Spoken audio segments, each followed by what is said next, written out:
Joining us now, second-year center Teaira McCowan, and what an experience you just went through, Teaira. How would you describe the 2020 WNBA season, life in the Wubble, and everything that came with it?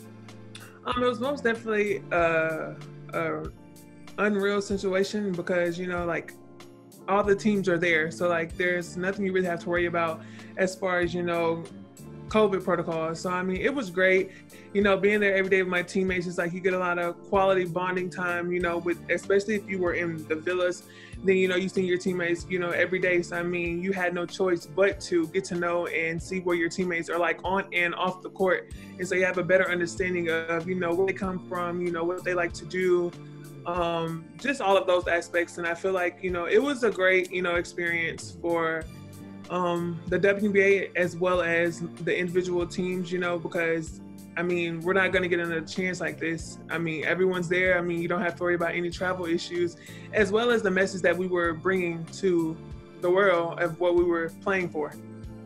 Yeah, I wanted to hit on that because it seemed like the WNBA in this season got more attention than it's ever gotten because of the message that you guys pushed across constantly all season long. And the reality is this is something the WNBA players have been doing for a very long time. It's nothing new, even in your 2 years. I know you know that, but were you able to get the sense of the spotlight that you guys had and the power that you all had in the season and in the Wubble this year? Yes, I most definitely do think that we shed a lot of light onto what we were playing for. And I feel like with COVID, everything's really shut down. So, people have no choice but to watch, television. And with sports being something that people, watch on the regular, it's like, okay, they're playing. But then it's like, okay, you see the names on the back of the jersey and it's like, oh, well, that's on every jersey. So then you're reading up, you're trying to see like what we're trying to get across, as well as, players, from our player reps going out and just delivering the messages from the whole organization and people understanding like we're playing for more than just us. We're playing more than for just right now and this time. Yeah, it's not going to get fixed overnight, but at the same time, it's like that what we did in the Wubble, it's going to last for a long time, and people are going to look back and see like all the faces who were a part of planting that seed, as we would say.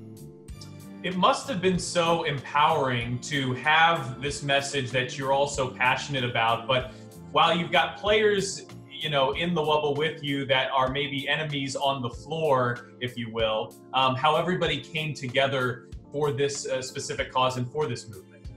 It was, I didn't think that it was anything, like off the court. On the court, it's like, yeah, I'm going at you. But then off the court, it's like, okay, like we're all one. Like, yeah, like, you beat me, but at the same time, it's like somebody has to win, somebody has to lose. So there was no hard feelings, through my process that I seen from anyone. So I feel like it was great. Even we got to bond with like other teams that we normally, just get like maybe like 30 minutes to an hour off the court, when we go to other states and play them. But like it was great all around. This is year 2 for you, a second coach as well. What was it like to learn under Marianne Stanley? And seemingly as that year went on, you got a lot more comfortable and effective in your role. Most definitely. I just trusted into what she was saying, and I just went out there and I executed with my teammates, as well as just stop trying to play into me and just let the game come to me. What is the conversations with her been like? And and she knows that you're capable of doing some pretty amazing things on the floor. How do you get to that next level, in your opinion? I just have to trust in myself. Sometimes people tell me I'm too hard on myself, but like, that's just how I am. I can't really change it. And she tried to show me that, it's okay to like criticize yourself, but don't like beat yourself up about it. But I'll beat myself up about everything. So I don't think that's changing. So you did talk about the bond that you were able to create, not just with players on other teams, but of course those within the Fever. You guys are such a young team. Do you sense that you can really grow from an experience like this, even though it wasn't ideal circumstances? Yeah, I feel like we can grow. Basically, if we went through that, being in a bubble is really just practice, games. That's what it is. I feel like we could be much better. I feel like it just takes about another year, and then we'll turn the page. I think this upcoming season in 2021, I think we'll turn the page, and we'll definitely be on the lookout. Teaira, what's the next step for you? Your WNBA offseason, I'm sure the overseas environment is a little bit clouded with the COVID pandemic. What are your plans? I'm holding out right now, but eventually I'll probably go overseas if things start getting better. We're just trying to wait and see how it all plays out. You know very well because you got to experience it in your first year, but the diehard Fever fans and how much of a challenging year it was for you, but for them too, to not get to see you. What would your message be to those fans that have been with you for the whole ride, even though you haven't seen them in person this year? I just want to say thank you to all the fans who were really, supporting us and understood the message that we were trying to get across. And I just can't thank you enough, and I can't wait to see you guys in 2021. And as you look forward to 2021, how much do you think having the same coach in place, the same system in place is going to help you, help the team? Because that was such another tough obstacle. You really didn't get much time. You had no training camp, really, with the coaching staff.